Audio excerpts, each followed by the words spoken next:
young people understand that we've only got one planet and it's actually all of our jobs to look after it. There's a real demand for skills based on STEM, science, technology, engineering and maths. We work on a number of different diseases. They're parasitic diseases as well as cancers. There are numerous challenges facing the marine environment: urban development, global warming and the role of ocean acidification. We have to keep advancing, we have to keep developing, and we have to be abreast of everything that's going on out there.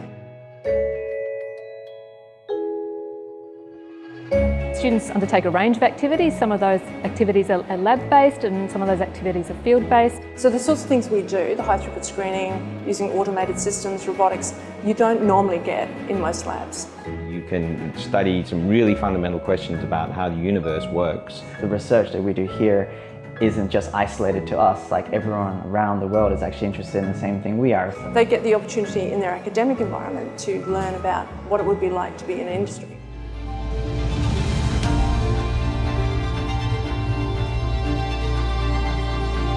Students can go and get jobs both in science but also other areas. Doing something that inspires you is the best road to actually moving forward.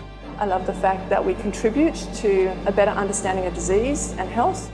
Students have gone on to do amazing things everywhere. The National Institutes of Health in the USA, the Shanghai Institute Materia Medica in China, Oxford University. We have seeded new careers throughout the world.